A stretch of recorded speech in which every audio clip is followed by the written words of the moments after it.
It's good to see everybody virtually. As people have said, at some point in the future, we will get to see each other in person and discuss things in far more detail. So this is, again, just an overview, what we call integrated drought management. Again, I work for WMO, and we have many partners here with the IDMP. So there we go. So let me just minimize all my windows here. So the two main partners, obviously WMO, and many people on the call are aware of this. We're a United Nations agency representing, I think, now 193 members. Our main interaction, not the only interaction within the country, is the National Meteorological and Hydrological Services. Just for people to be aware, in some countries, the weather agency and the hydrological agency are sometimes together, sometimes they're not. So this is sort of a challenge for us to make sure we're on the same page when we deal with water, climate, and weather. Likewise, and you'll share the screen so you can look at this in more detail, but this is the overview of the Global Water Partnership. This is a very good collaboration. They work also in over 181 countries, and they have country water partnerships. So we find this very, very useful between WMO and GWP. I'm going to go quickly through here because I think Don showed this, and I think I probably took it from Don. So he gets due credit. Again, I think we want to focus on just the simple definition of drought, as we've talked about. We can talk endlessly on different definitions, but that gets besides the point. One thing we want to stress, especially with this project, is focusing on national needs and national experiences. So while it may be useful if WMO comes up with a definition for drought, what's more important is that your stakeholders within each of your countries understand maybe the certain aspects of drought that are, special to you. And this is what the point is making things relevant at a local level and a national level. Again, we have various impacts, and this sometimes gets also confusion. We talk also about ecological impacts. So just realize there's a long list of impacts. But again, drought is basically a lack of rainfall from normal. And again, effective drought management must be integrated across these sectors. And again, as Don mentioned and reiterate throughout this workshop, within and between levels of government, as long as with the non-governmental agencies, organizations, and other stakeholder organizations. It's very, very important. We can define drought in terms of intensity, duration, and spatial extent. And again, there is some work being done with WMO on how to characterize, let's say we call it a drought life cycle, but we can get into that more later on in discussions. Again, I think as people are aware, drought is a bit different than other phenomenon, other hazards. It's a slow onset phenomenon, i.e. it takes a long time for the impacts to be felt and noticed, but once they are, it's hard to ignore.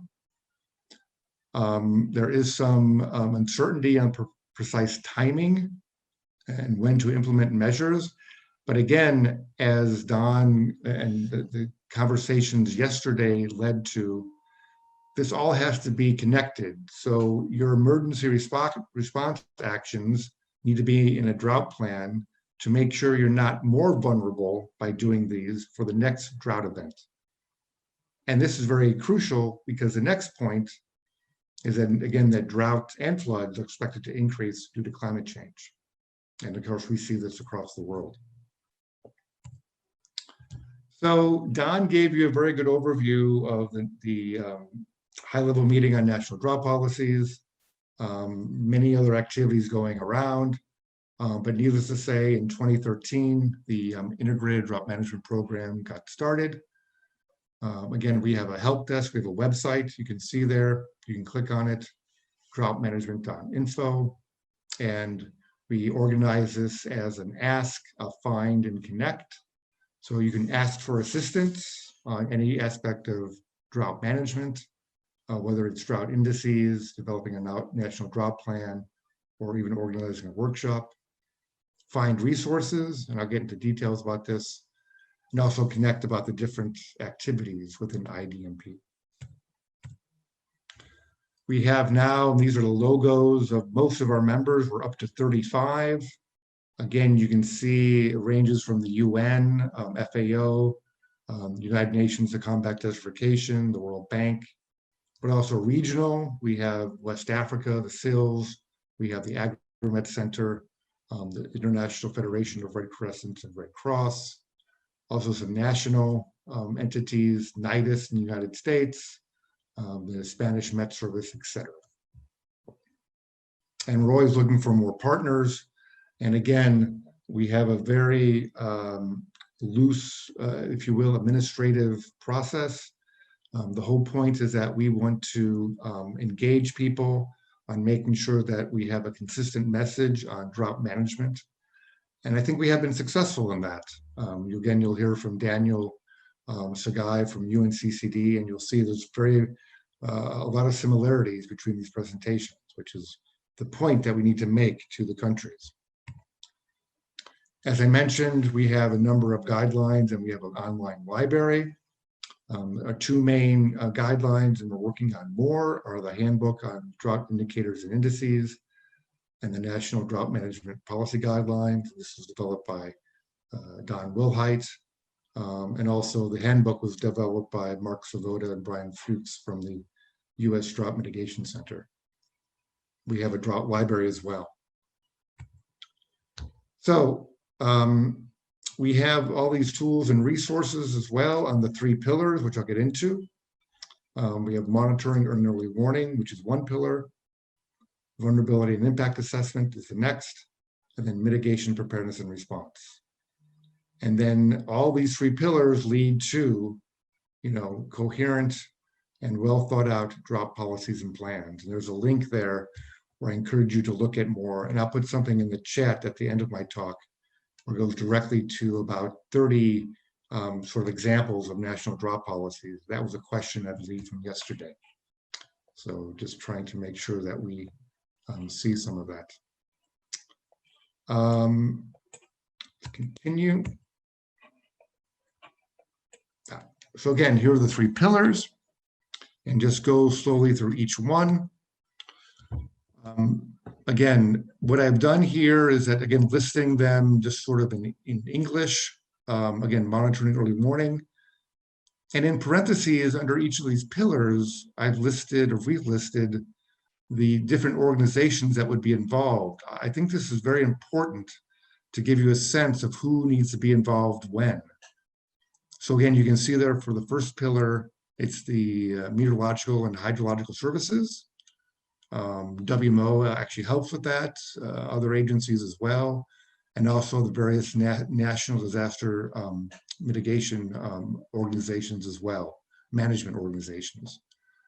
Again, as we talk about drought policies, we want to have this rooted in the disaster management organizations as well.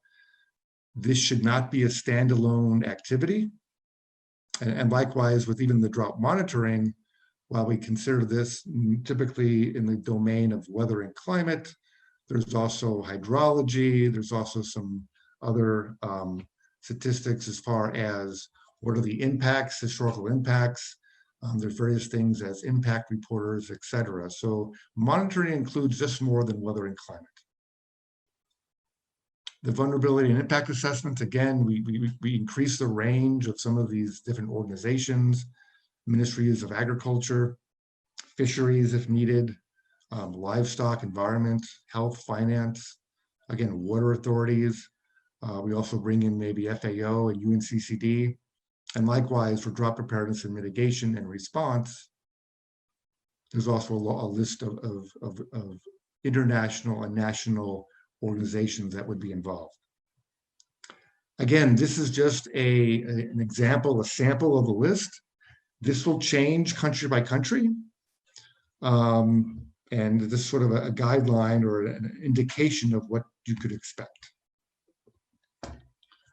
So the pillar one, there's a lot of indicators. Again, we have a handbook on that. We're adding more. Again, we view this as it's going to be different for each country. In fact, we're even developing at the WMO level sort of a global drought classification scheme to where we could put together all the different drought monitors and indicators and come up with a coherent system that we can look at this globally. But it's really important that you need to focus on what your national needs are as far as what decisions to be made on drought. Because then you see there in bold that these indicators are used to trigger actions in the drought plan. So for example, if you use an indicator like the standardized precipitation index, and that goes below a certain threshold based on the vulnerability assessment that you've done, you will then do an action, for example, limit irrigation use for crops, maybe move livestock from a water scarce region to a more favorable condition area. So again, that's why all the three pillars are linked. And you can see that in the upper right-hand corner, there's feedback mechanisms to each one. Typically, we do view you would start with monitoring and early warning, but these are all connected in a circle. Again, these monitoring and delivering systems, you can see all the different indicators, but also all the different organizations and ministries that would be involved. Again, this is going to be conditional, be up to each country, likewise the indicators and indices, and depending on what sectors you're looking at and what are the most important sectors. And there's an example. Again, this is downloadable. There's a Spanish version also online, French, and all the UN languages are online with this handbook. This handbook is a starting point and does not recommend a best set of indicators, but it gives you the background. We try to provide all this, maybe the relevant research paper or journal paper, and even some software code if it's available. For pillar two, again, risk, vulnerability, and impact assessment. This is again very important. So to know what the threshold would be on what indicator you're using, you need to know what happened in the past. So this is probably the least developed and has the least amount of information of the three pillars on the risk and the vulnerability aspects. A number of regions and countries have an impact reporter where they use citizen science and new technology, Twitter and things like this, where they can list all the different impacts. But again, this is critical for evaluating the progress of risk reduction and vulnerability assessment. And then preparedness, mitigation, and response. Again, these are the proactive measures to increase coping capacity. Again, this is going to be dependent on each country. And again, it's going to be by sector and the different organizations. It could even be different by region, the different provinces, if it's more of a lowland area versus a mountainous area, and also the different communities matter. These are all the considerations you need to take into account. Here's just again, the guideline that Don talked about. Again, this is online and in Spanish. I'll again send a link to some of these things in the chat. Again, this is a guideline. So this is a starting point. So this has been used by people in Central and Eastern Europe. They developed their own, I think, 8-step process. Various countries in the UNCCD Drought Initiative and other activities developed similar steps. You can do the same in your country. Maybe you're well advanced and maybe have have 7 steps already done. So you can just fill in the last 3 or merge several of them. Again, this can be built on existing risk management capacities. So I'm getting towards the end here. So again, the requirements to implement national drought management policies. You need to build capacity. You need to prioritize drought and development policy. And a colleague from Mexico had a good example of this, Mario Lopez, on how to get the attention of the government, and we can talk more about that. Again, you need a collaborative environment that supports and encourages coordination within and between. Look, I come from the United States, and I know when I was active in the U.S. Department of Agriculture, there were, certain people felt certain organizations should lead on this. But we eventually came to where there's about 4 or 5 agencies that collaborate. This is what you need across the government, a collaborative environment. You need strong outreach and media programs to improve awareness. And again, these policies should reflect regional differences in characteristics, vulnerability, and impacts. And the final slide, again, we've talked about this before, but it's still true, is that past drought management efforts have been reactive, and this is the crisis management, and we need to be more proactive and increase resilience to drought. I know I'll say it again, we need a collaborative approach within and between levels of government, civil society, and the private sector. Now is the time to change this paradigm. And we know there's costs of inaction, and we know there's benefits of action. So that's just a very quick overview of the 3 pillars of integrated drought management. And of course, I'll be here for the rest of the afternoon to answer any questions. Thank you. Thank you, Bob. Let me convey to you a couple of questions and comments that came in while you were talking. From Antonio Magalhães, more of a comment, he's referring to your slide about the 3 pillars. He's stating that in the case of Brazil, the National Water Agency, or ANA, coordinates the drought monitor with FUNSEME, whose director is also around, and the state-level organizations. Would you like to comment, Bob? Yes, I'm quite familiar. I mean, I've been to the Northeast Brazil several times and know Eduardo and Antonio. Exactly. This is a very good example of that they've taken what examples from other parts of the world and they made it their own. And it's very powerful. It doesn't matter, again, who leads this. ANA does a very good job, the National Water Agency, and FUNSEME is also a key partner. And I think that's a great example where it depends on the regional setup of how this can work. So again, I think that's a great example of how it works. The Northeast Drought Monitor started very modestly. I think it had 7 or 8 states. And I believe, I need to be corrected on this or updated, I think it's extended southward to where it now includes, Sao Paulo and other states. So this is, again, a very good example where they started slowly, they had a mandate, and they slowly grew. I think it's a great case study for other countries to follow. Thank you, Bob. Another question also goes along the same lines from Jan Miguel. He says that one of the main problems that were raised yesterday and discussed extensively during the discussion groups was the bad interaction between institutions and between institutions from the science and governmental sector. And Jan asks, how has WMO helped to discuss governance issues to improve the implementation of drought management systems? The quick answer, a simple answer, is I think Don showed, yesterday, this series of workshops we did on capacity development on national drought policies. And we made sure we showed the logos of WMO, FAO, UNCCD, the Convention to Combat Desertification, the Convention for Biological Diversity, excuse me. And what we said in each workshop and each day is that we want the countries to do the same thing and work together across agencies and disciplines.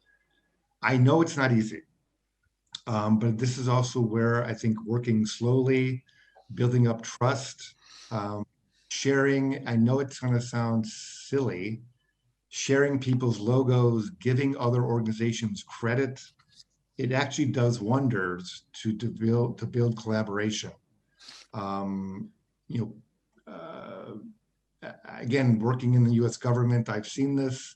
I see it at a national level in some of the projects. We have other colleagues online, Mark Svoboda, Daniel Sagai, who do some national work as well.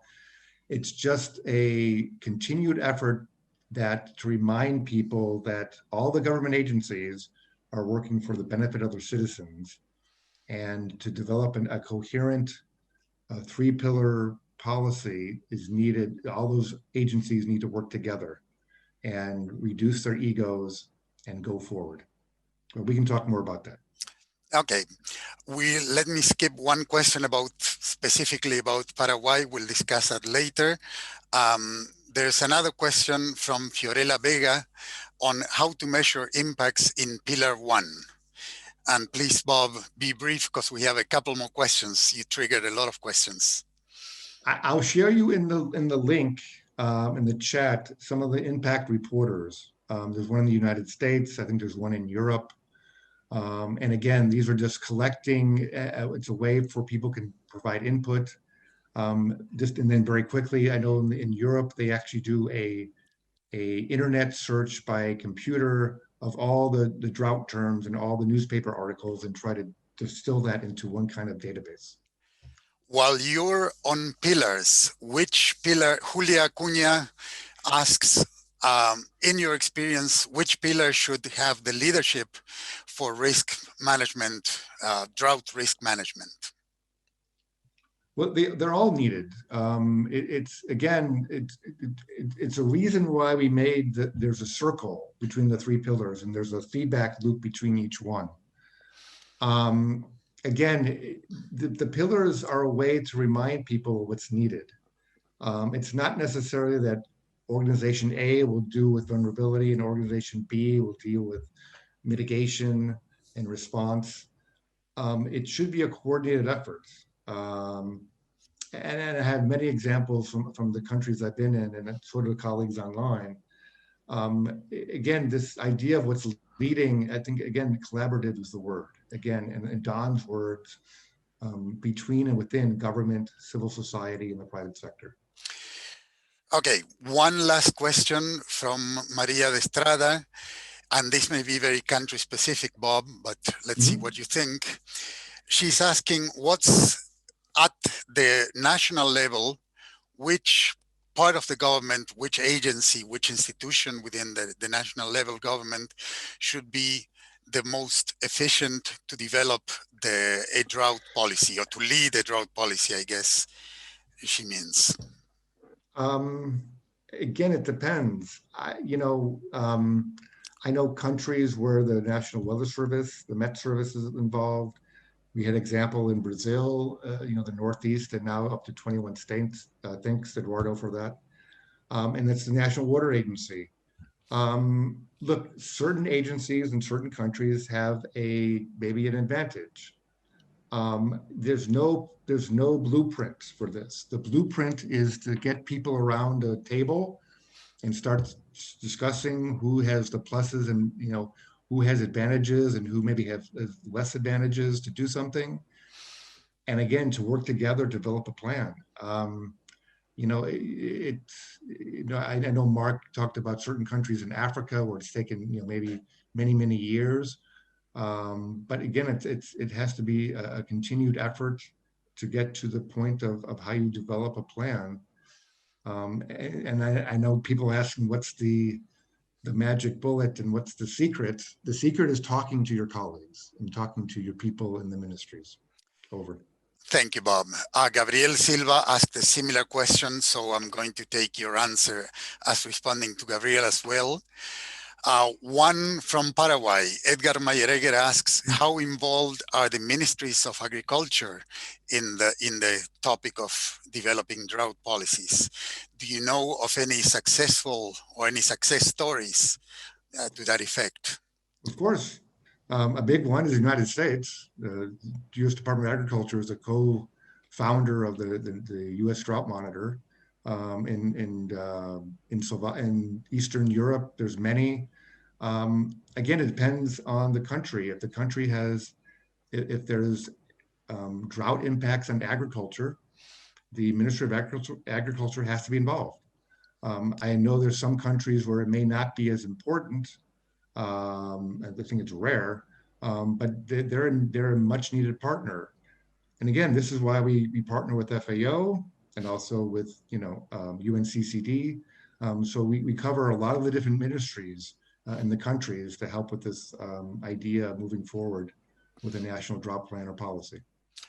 Thank you, Bob. Y si puedo agregar un poquito a la respuesta de Bob, desde el CISA queremos decirles que estamos tratando de agregar otro tipo de instituciones, otro tipo de experticias, además de las ciencias del clima, que son el núcleo del Centro Regional del Clima para el sur de América del Sur. Así que, Edgar, una respuesta podría ser, por favor, ayúdanos a involucrar al Ministerio de Agricultura de Paraguay en el CISA y para todos los miembros también. And vamos a terminar con una actualización. Se estaba hablando del monitor de secas de Brasil.